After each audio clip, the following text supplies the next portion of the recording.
سؤال 12 بيقول في المتتابعة الحسابية 25 23 21 أوجد أكبر مجموع للمتتابعة وعدد الحدود التي مجموعها 120 ابتداء من الحد الأول. تعالوا كده أقسم الشغل بتاعنا إلى قسمين. يلا بينا. إيه الموضوع؟ تعالوا نشوف إيه الحكاية.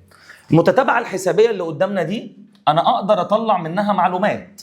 أقدر أطلع منها الألف ب25 وأقدر أطلع منها الدال ب23 ناقص 25 هتطلع سالب 2. عارف ما هو أكبر مجموع للمتتابعة؟ أكبر مجموع للمتتابعة طول ما هو شغال قبل ما أخش على السوالب.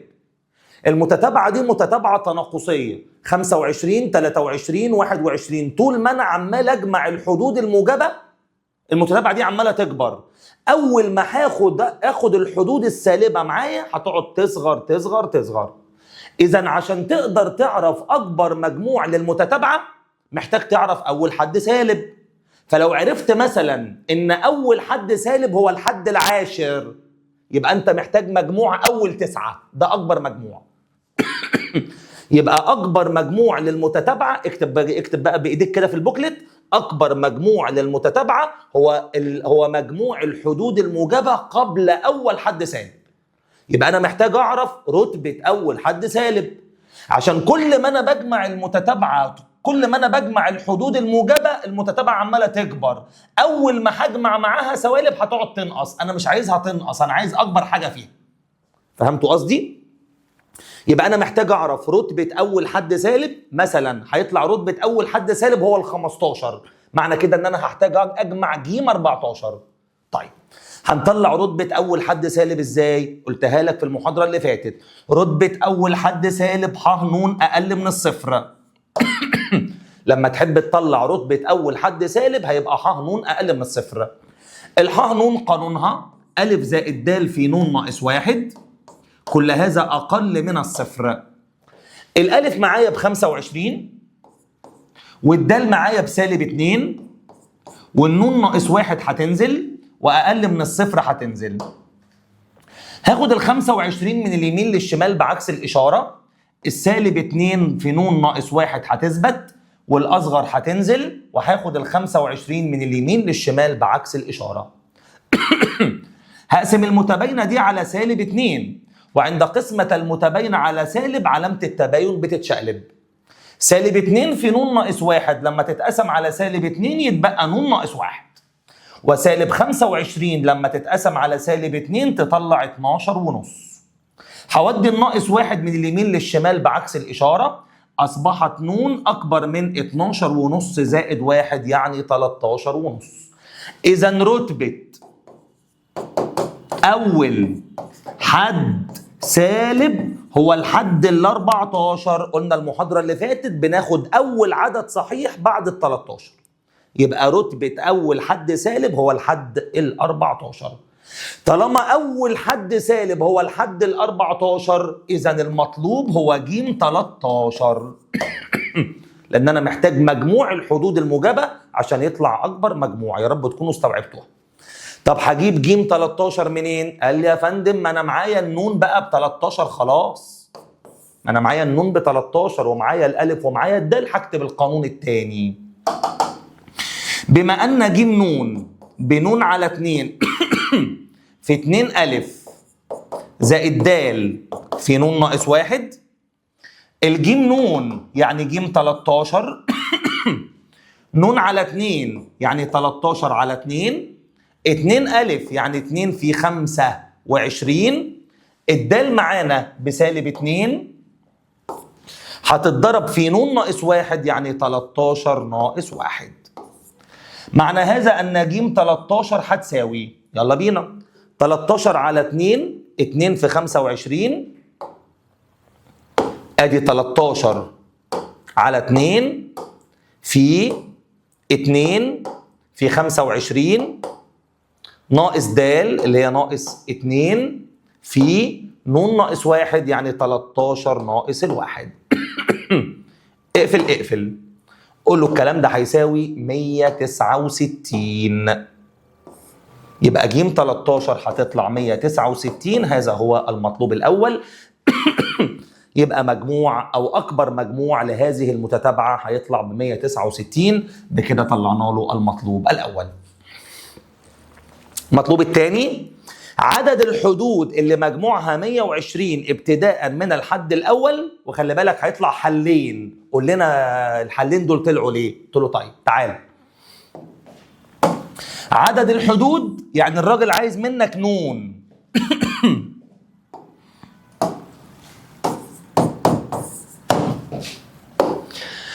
قال لي عدد الحدود اللي مجموعها 120، يبقى انت معاك الجيم نون ب 120. وما تنساش انك كده كده معاك الالف ب 25 والدال بسالب 2. الالف ب 25 والدال بسالب 2. طب هعمل ايه عشان اطلع النون؟ هكتب القانون الثاني. بما ان ج نون بيساوي نون على 2 الف زائد د في نون ناقص 1، لان القانون ده هيبقى فيه مجهول واحد هو النون. الجيم نون ب 120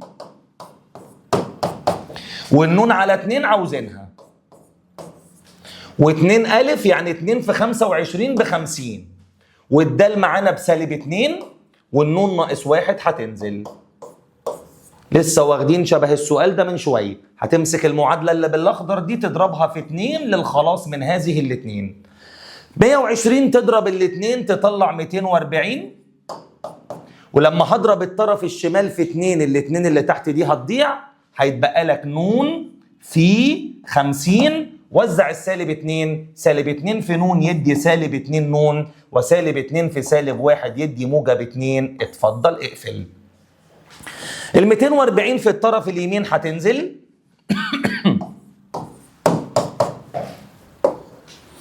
والنون اللي بره خالص هتنزل. يلا نجمع اللي جوه. تقول لي يا مستر هسيب سالب 2 نون مؤقتا وهجمع 50 مع 2 هيدي 52. هتعمل ايه دلوقتي يا مستر؟ تقول لي هوزع النون. ال 240 هتنزل، النون تضرب السالب 2 نون تدي سالب 2 نون تربيع، والنون تضرب ال 52 هتدي 52 نون. هودي سالب 2 نون تربيع من الشمال لليمين بعكس الإشارة، وهودي ال 52 نون من الشمال لليمين بعكس الإشارة، وهسيب ال 240 في بيتها بإشارتها وصفر. تحلل؟ تقول لي احلل ايه؟ اقسم على 2 الأول. الاتنين نون تربيع لما تتقسم على 2 تدي نون تربيع، وال 52 لما تتقسم على 2 تطلع 26، وال 240 لما تتقسم على 2 تطلع 120. كل هذا يساوي صفر. يلا نحلل. النون تربيع نون في نون، عددين ضربهم 120 جمعهم 26، 6 في 20. 6 في 20 ب 120 جمعهم 26. إشارة الأخير موجبة، يبقى الإشارتين يشبها الأوسط. من هنا النون ب6 وهو حلا مقبولا، ومن هنا النون ب20 وهو حلا مقبولا. الراجل بيقول لك فسر وجود جوابين.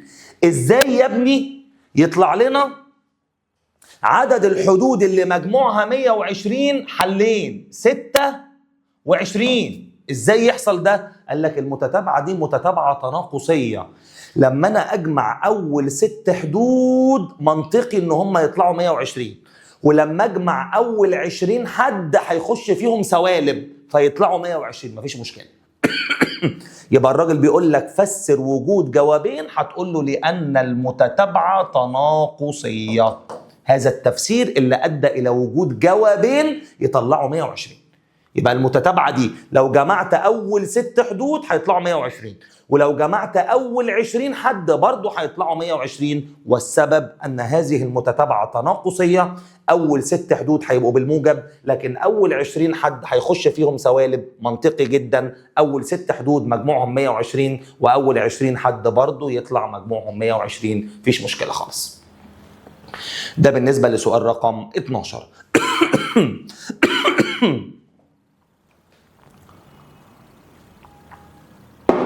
ننتقل إلى سؤال رقم 13.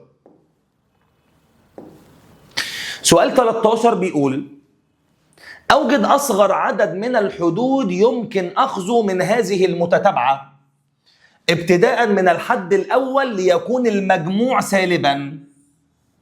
قلت له طيب معانا إيه؟ قال لي حضرتك معاك الألف ب89 وحضرتك معاك الدال ب81 ناقص 89 بسالب 8. قلت له يعني ايه المجموع سالب؟ قال لي يعني المجموع سالب. هي محتاجة تفسير يعني؟ ليكون المجموع سالبا يعني ج ن أصغر من الصفر. ليكون المجموع سالبا يبقى ج ن أصغر من الصفر. اتفضل يا مستر، هتعمل ايه؟ هشيل الجيم ن. خلي بالك، ما اوجد اصغر عدد من الحدود يعني الراجل عايز النون. اصغر عدد من الحدود يعني الراجل عايز النون. هشيل الجيم ن واحط مكانها هذا القانون: ن على 2 ألف زائد د في ن ناقص 1. طب ليه اخترت القانون ده؟ لان انا معايا الالف والدال وهنزل علامة اصغر من الصفر.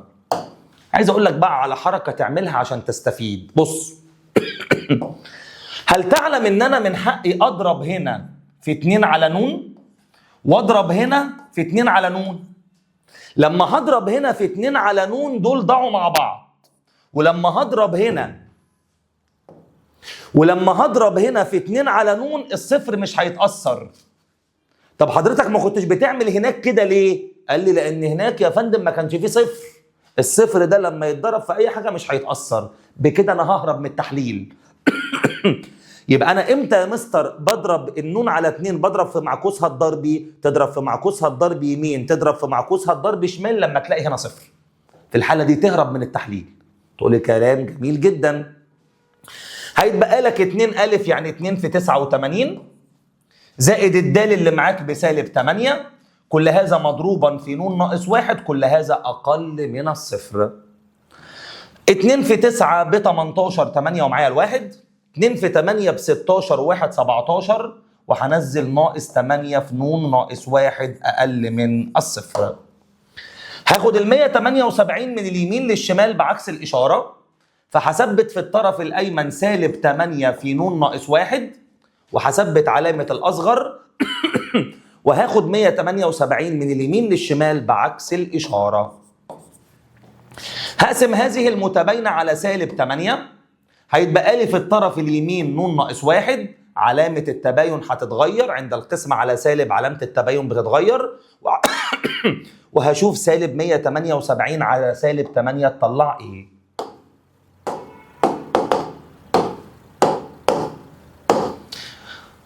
هتطلع 22 وربع. هودي الناقص 1 من اليمين للشمال بعكس الإشارة، فأصبحت ن أكبر من 22 وربع زائد 1 يعني 23 وربع.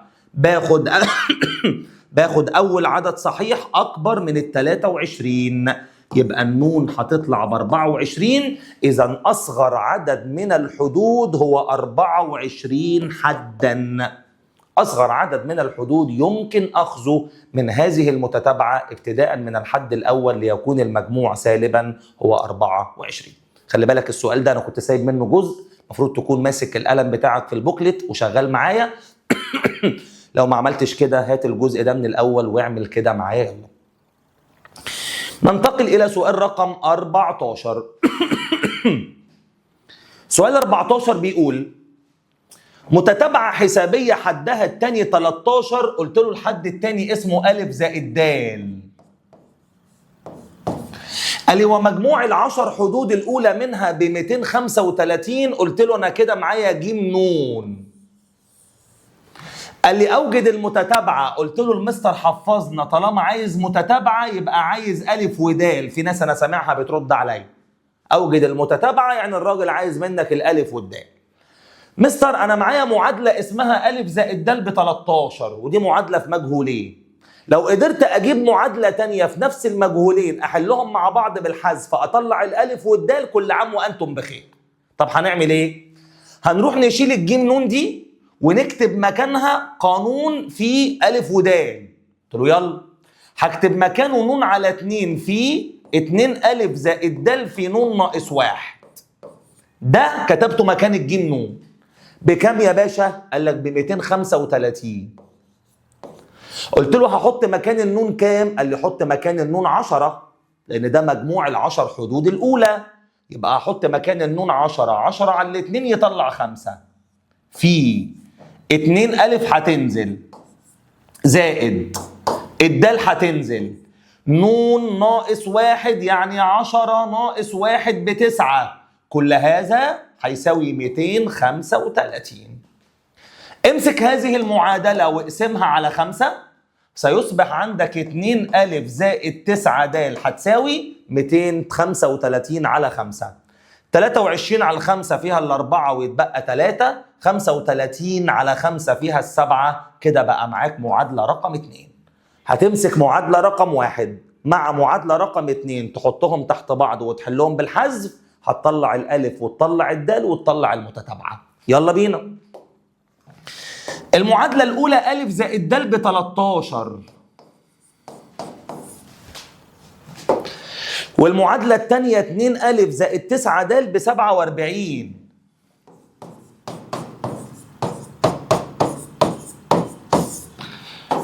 عشان تخلص من الألفات هتضرب المعادلة الأولى في -2، وعشان تخلص من الدالات هتضرب المعادلة الأولى في -9. هضرب المعادلة الأولى في -9. -9 تضرب الألف تدي -9 أ، -9 تضرب الدال تدي -9 د، -9 تضرب ال 13 هتدي -9 في 3 ب 27، ومعايا الاثنين 9 في 1 ب 9 و2 11. دي المعادلة 1 المعدلة. تحط تحتها معادلة 2 وهي 2 أ زائد 9 د ب 47. نشد خط ونجمع. -9 د تضيع مع 9 د، هيتبقى لك -9 أ و2 أ يطلع -7 أ. و117 مش عارف احسب بمخي، مخي واقف شغالين كتير النهارده. -117 زائد 47 هيطلع -70. هنمسك المعادلة دي نقسمها على -7. حضرتك كده قدرت تطلع الألف ب10. تنساش يا ابني أنا أصلا كل ده محتاج المتتابعة، فأنا محتاج الألف والدال. هاخد الألف أم 10 وأعوض بيها هنا عشان أطلع الدال. يبقى 10 زائد دال هيطلع 13. معنى كده إن الدال عندك هتطلع ب3. طالما معاك الدال ب3 ومعاك الألف كانت ب10، تقدر تكون المتتابعة. تقول له المتتابعة هي الحد الأول 10، اجمع عليه 3 بقى 13، اجمع عليه 3 بقى 16، وحط نقط. هذه هي المتتابعة المطلوبة. وده بالنسبة لسؤال رقم 14. خلي بالك أنا كنت سايب لك المعادلتين تحلهم مع بعض بالحذف، فهتلاقيها فاضية عندك في البوكلت بتاعك. السؤال الأخير سؤال رقم 15. متتابعة حسابية حدها الأول يزيد عن ضعف حدها الخامس ب2. قال لي والوسط الحسابي لحديها الثالث والسادس ب16، فما هي المتتابعة؟ وطالما عايز المتتابعة يعني الراجل محتاجين منه الألف والدال. قال لي بعد كده سأل سؤال، قلت له استنى هخلص بس المطلوب الأول في الأول. متتابعة حسابية حدها الأول يعني ألف، أو حدها الأول يعني ح1، يزيد عن معناه سالب ضعف حدها الخامس، أدي ضعف حدها الخامس بمقدار 2، أدي بمقدار 2. ترجم يا ابني. الحد الأول معناه ألف ناقص 2، الحد الخامس معناه ألف زائد 4 د، كل هذا بيساوي 2. نزل الألف ووزع السالب 2. سالب 2 في الألف بسالب 2 ألف، وسالب 2 في 4 د بسالب 8 د، كل هذا هيساوي 2. ألف ناقص 2 ألف يدي سالب ألف، ناقص 8 د كل هذا هيساوي 2. بكده بقى معايا معادلة في مجهولين، هخليها على جنب شوية. بيقول لك والوسط الحسابي لحديها الثالث والسادس ب16. أنت تعلم أن ضعف الوسط الحسابي يساوي مجموع حديها. الكلام ده خدناه المحاضرة اللي فاتت. الوسط الحسابي للحدين الثالث والسادس ب16، يبقى ضعف الوسط الحسابي بيساوي مجموع حديها. ح 3 معناه أ زائد 2 د، وح 6 معناه أ زائد 5 د، و2 في 16 ب 32.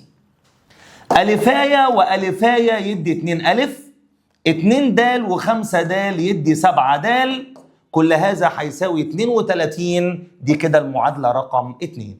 هناخد معادلة 1 ومعادلة 2، سايب لك مكان في البوكلت عندك، هتاخد معادلة 1 ومعادلة 2 تحلهم مع بعض بالحذف. يلا بينا. سالب أ ناقص 8 د ب2،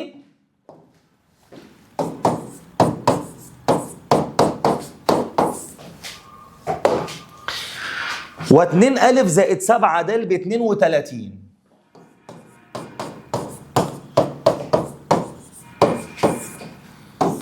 عشان تخلص من الالفات انت محتاج ده يبقى سالب 2 أ، محتاج ده يبقى سالب 2 أ. طب ده يبقى سالب 2 أ ازاي؟ لو ضربت المعادلة 1 في 2. 2 في سالب أ يدي سالب 2 أ، 2 في سالب 8 د يدي سالب 16 د، و2 في 2 ب4. دي المعادلة رقم 1 المعدلة. حط تحتها معادلة 2، يبقى 2 أ زائد 7 د هيساوي 32. شد خط واجمع. سالب 2 أ تضيع مع 2 أ بقوا صفر. سالب 16 د و7 د يدي سالب 9 د، و4 و32 يدي 36. اقسم المعادلة دي على سالب 9، طلعنا الدال بسالب 4. بكده قدرنا نطلع الدال. فاضل اطلع الالف عشان اجيب المتتابعه. هعوض في اي معادله يا باشمهندس، هاخد الدال ام سالب 4 واروح مثلا اعوض في 2 لانها موجبه. 2 أ هتنزل، 7 د يعني 7 في سالب 4 بسالب 28، كل هذا بيساوي 32. ال 2 أ هتنزل وهمشي ده بعكس الاشاره، ادي 0.60. اقسم هذه المعادله على 2 هتطلع لك الألف ب30. بما إنك طلعت الألف وكده كده لسه مطلعين الدال، فنقدر نكون له المتتابعة. فنقول له المتتابعة هي الحد الأول عندي ب30، همسك الحد الأول ده أجمع عليه سالب 4 هيدي 26، أجمع على 26 سالب 4 هيدي 22، وهكذا. وهذا هو المطلوب الأول. بكده طلعنا له المتتابعة. المطلوب رقم 2.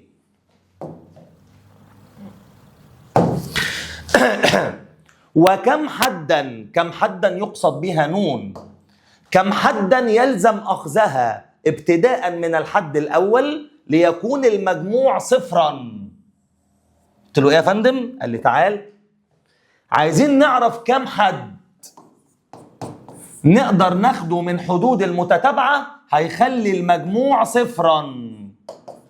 قلت له بس انا معايا الالف والدال ينفع استخدمهم؟ قال لي اه طبعا، من غيرهم مش هينفع، احنا مطلعين الالف ب30 والدال بسالب 4.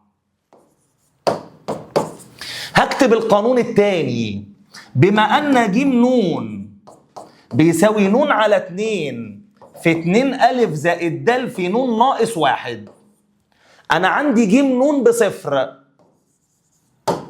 والنون على 2 مطلوبه، و2 أ يعني 2 في 30 ب60، والدال عندنا بسالب 4 والنون ناقص 1 مطلوبه. شغل بقى مخك معايا شويه. اول ما تلاقي الطرف ده صفر اعمل الحركه اللي علمتها لك، اضرب هنا في المعكوس الضربي واضرب هنا في المعكوس الضربي عشان تهرب من التحليل. تعمل الحركة دي على طول. أما لو ده ما كانش صفر هتحلل. يبقى معنى كده طالما ده صفر هضرب في المعكوس الضربي، فدول ضاعوا مع بعض. والصفر ما يتأثرش لما يتضرب في أي حاجة. بص الطرف الشمال بقى إيه؟ بقى 60 ناقص 4 في ن ناقص 1. ودي ال60 من الشمال لليمين بعكس الإشارة، بقى سالب 60 بيساوي سالب 4 في ن ناقص 1.